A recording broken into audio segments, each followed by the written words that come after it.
Jangan lupa subscribe YouTube channel Metro TV News dan jangan lupa nyalakan notifikasinya. PDI Perjuangan akhirnya memberikan kode dengan siapa partainya akan menjalin kerjasama di pemilu 2024. Partai besutan Megawati Soekarno Putri itu yang jelas tidak akan menjalin kerjasama atau koalisi dengan Partai Demokrat dan PKS.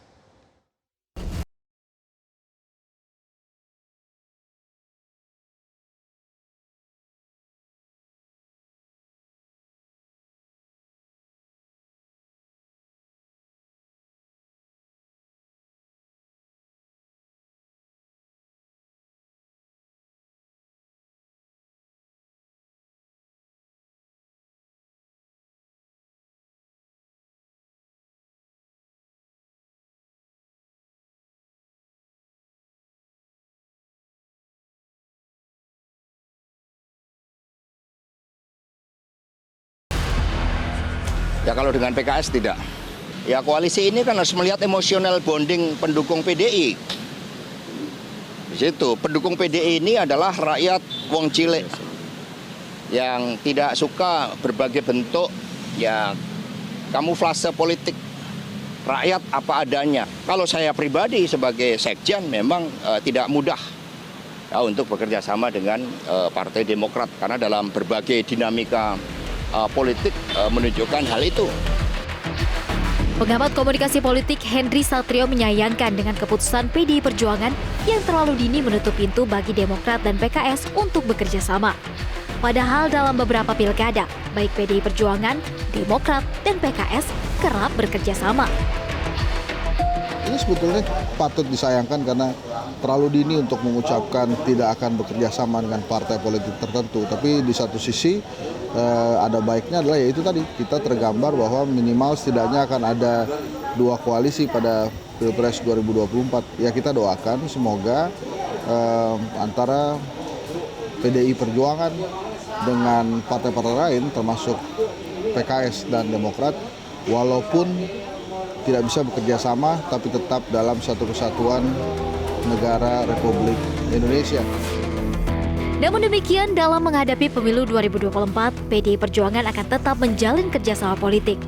Hasto memberi sinyal kerjasama itu bisa saja terjalin dengan PKB ataupun Gerindra. Bahkan tidak menutup kemungkinan bekerja sama dengan PAN dan P3, meski dua partai itu telah berkoalisi dengan Golkar dalam bentuk Koalisi Indonesia Bersatu. Tim Liputan Metro TV. Sementara itu Ketua Badan Pemenangan Pemilu PDI Perjuangan Bambang Wuryanto alias Bambang Pacul mengakui partainya membutuhkan sekitar 50% suara untuk memenangkan pemilu dan Pilpres 2024. Dengan target itu, Pacul menilai secara logika partainya memang membutuhkan kerjasama dengan partai lain di tahun 2024. Right, soal kerjasama politik PDI Perjuangan anggaplah posisi suaranya 20%, kan begitu? Untuk menang kira-kira suaranya harus di atas 50% kan? Nah tentu logika elementer itu menyatakan kemungkinan akan terjadi kerjasama, yes. Apakah itu akan dibuatkan kerjasama, saya juga nggak tahu. Tetapi logikanya kita akan bekerja sama. Apakah itu bentuknya koalisi? Ini istilah yang berbeda. Kalau koalisi kan itu banyak, tapi kalau kerjasama saya kira iya, tapi kalau koalisi kemungkinan enggak. Yang potensial dengan partai mana, Pak? Kalau dikepahami, kalau soal mendekati partai kan di sini kan partai pasti bicaranya pada level elit langit, kan gitu. Bambang Pacul ya pasti enggak lah, Bambang Pacul kan pembantu. Tetapi Ibu Ketua Umum melaksanakan, Ibu Ketua Umum berdialog dengan para pimpinan partai itu hampir pasti. Lantas apa untung dan rugi bila PDI Perjuangan buru-buru menutup pintu koalisi untuk dua partai Demokrat dan PKS? Kita akan mengulasnya bersama dengan Direktur Eksekutif Parameter Politik Indonesia, Adi Prayitno. Mas Adi, selamat malam. Selamat malam, Mas Kevin. Ya, Mas Adi, salam sehat. Mas Adi, apakah kemudian pernyataan dari Sekjen PDIP yang menyatakan tidak mau berkoalisi dengan PKS dan Demokrat ini terburu-buru?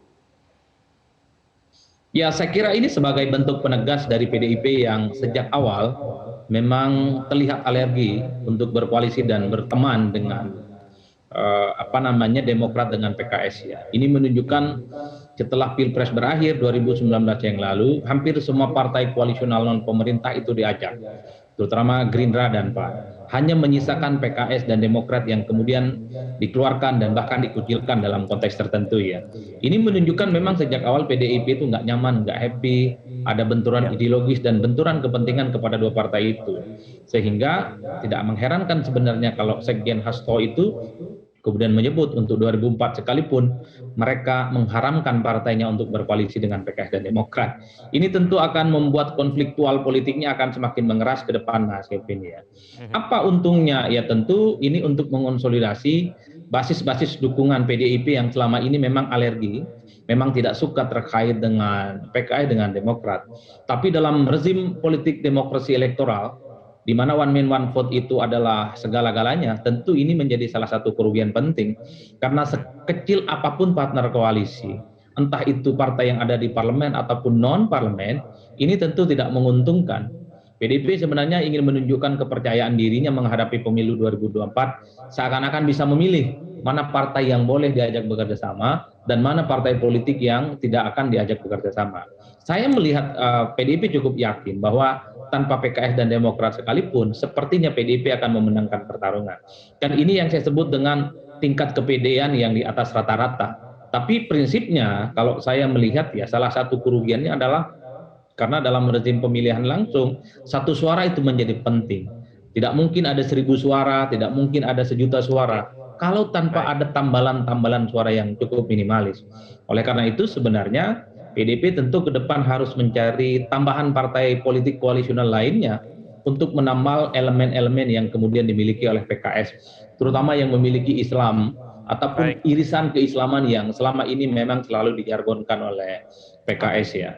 Oke, Mas Adi, kita juga sudah terhubung dengan politikus PDIP, ada Bang Masinton Pasaribu. Bang Masinton, selamat malam. Ya, selamat malam Mas.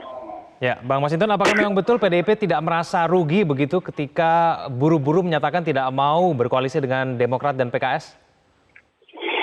Ya, itu kan harus dibaca konteksnya ya, umpama apa yang disampaikan Pak Sekjen, ya, beliau menyampaikan, umpama kalau di bawah itu kan pendapat beliau secara pribadi ya, kan tadi disampaikan. Kalau disimak tadi itu, saya sebagai pribadi, sebagai sekjen, ya, memang tidak mudah untuk bekerja sama, disebut partainya begitu ya.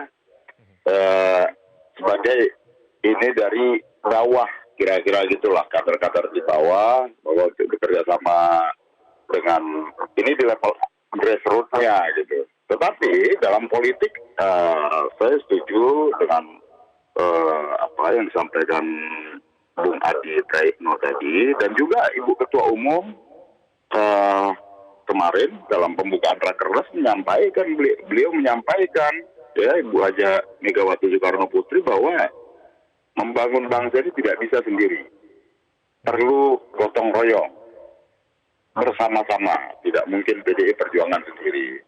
Kan gitu jelas. Dan juga tadi tapi kalau dari grassroots sendiri memang apakah memang masih mau berkoalisi dengan PKS atau Demokrat? Ya, istilah di PDI Perjuangan itu bukan berkoalisi, bekerja sama. Nah, sudah itu bahwa kalau di level katakan nih pengurus di bawah ya, untuk bekerja sama, umpama diajak kerja bareng ya, gerak bareng. Ya, secara ini di permukaan ya bisa sama, tetapi di praktek di lapangannya kadang jalan sendiri-sendiri, kira-kira gitu. Nah, jadi bukan kemudian menutup diri untuk bekerja sama dalam aspek politik membangun apa segala macam, ya itu pasti PDI Perjuangan menyadari bahwa tidak bisa membangun bangsa Indonesia yang sangat besar ini dengan cara sendiri-sendiri seperti itu.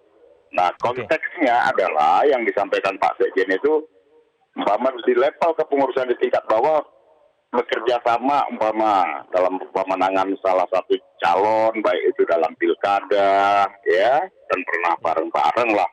Artinya di kerjasama bareng-bareng itu dalam pengusungan calon pilkada, calon bupati, calon gubernur atau calon wali kota beserta Partai Demokrat, PKS, Golkar dan lain-lain gitu lah. Cenderung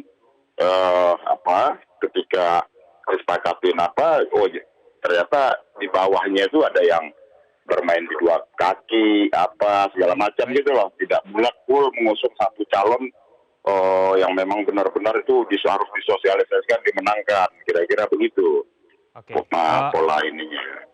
Baik, Mas Adi, apakah kemudian dengan sikap dari Mas Hasto yang kemudian mengatakan tidak mau berkoalisi dengan PKS dan Demokrat ini, kita paling tidak sudah bisa mengira-ngira poros koalisi yang akan terbentuk di tahun 2024 akan seperti apa, Mas Adi? Kalau melihat konfigurasi politiknya, terutama kekuatan politik di parlemen, maka sangat mungkin akan ada 4 poros ya, Kevin. Pertama, poros PDIP, dengan catatan PDIP tidak berkoalisi dengan yang lainnya. Entah itu capresnya Mbak Puan, ataupun mungkin nanti Ganjar, dan seterusnya, itu hal lain. Tapi yang jelas, PDIP sudah punya boarding pass untuk bisa mengusung capres dan cawapres sendiri. Yang kedua tentu poros KIB. Yang ketiga itu adalah poros yang kemungkinan besar akan dibuat oleh Nasdem yang sudah merajut jalinan komunikasi dengan PKS dan Demokrat. Yang keempat, sangat mungkin poros koalisi itu dibentuk oleh Gerindra dan PKB, di mana kedua partai itu sudah menjalin komunikasi politik yang relatif sudah intensif. Dalam catatan saya sudah bertemu 2 kali antar ketua umum. Itu yang kemudian kalau melihat konfigurasi politik kekuatan parlemen ya. Tapi kan rata-rata persoalan pilpres itu adalah persoalan pilihan politik taktis. Misalnya sekalipun ada 4 poros yang kemungkinan terjadi, tapi kan belakangan PDIP sangat welcome dengan Gerindra dan PKB untuk bekerja sama untuk kepentingan 2024. Ini tentu memiliki korespondensi politik yang historis ya. Pertama, Gerindra itu tentu memiliki hutang budi sebenarnya, karena PDIP lah yang sebenarnya membuka ruang yang sebesar-besarnya kepada Gerindra untuk menjadi bagian dari koalisi di kabinet Jokowi yang periode kedua, termasuk misalnya PKB. Dari dulu itu memang irisan politiknya, kalau melihat mazhab secara umum, itu cocoknya memang berkoalisi dengan partai nasionalis seperti PDIP gitu ya. Sementara PKB dalam konteks ini memiliki narasi keislaman yang agak tengah. Maka sangat mungkin kalau melihat konfigurasinya, jika diperas secara rata-rata, maka akan muncul 3 konfigurasi politik secara umum, KIB, kemudian koalisinya Nasdem, dan ketiga adalah koalisinya PDIP yang kemudian sangat mungkin bisa bergabung dengan Gerindra dan PKB ya. Jadi 3 mazhab inilah yang sebenarnya paling mungkin bisa dilaksanakan. Catatan saya misalnya dengan pernyataan Pak Hasto soal haram hukumnya berkoalisi dengan PKS dan Demokrat, bagi saya juga tidak ada persoalan apapun, itu penting sebagai penegas ideologi ya. Di partai kita ini kan atas dasar bahwa kita gotong royong, pluralisme, seringkali pola koalisi kita itu nggak jelas. Kita termasuk orang yang nggak nyaman melihat politik kita itu, Kevin. Coba bisa dibayangkan, orang yang kalah pemilu tanpa rasa malu juga mendapatkan jatah menteri, itu kan nggak nyaman bagi kita. Jadi sekalipun PDIP bilang nggak mungkin berkoalisi dengan PKS ataupun dengan Demokrat, ini kan sebagai salah satu penegas bahwa kedua partai ini kalau bekerja sama justru membuat gemuruh di antara partai dan pendukungnya, kan nggak mungkin menyatukan minyak dan air dalam satu kolam koalisi. Penegasan inilah yang mestinya harus dibaca secara utuh, bahwa ke depan partai politik kita itu harus punya jenis kelamin yang berbeda-beda di antara partai politik yang lain. Kalau nasionalis jelas sikapnya agak sedikit islamis, kalau nasionalis misalnya juga harus kelihatan sangat islamis.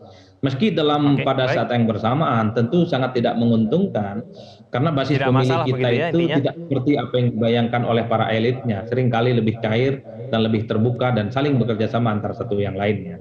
Baik, Mas Adi dan Bang Masinton, kita tunggu bersama komunikasi politik antar partai selanjutnya. Terima kasih Mas Adi, terima kasih Bang Masinton telah bergabung sama kami di Prime Time News.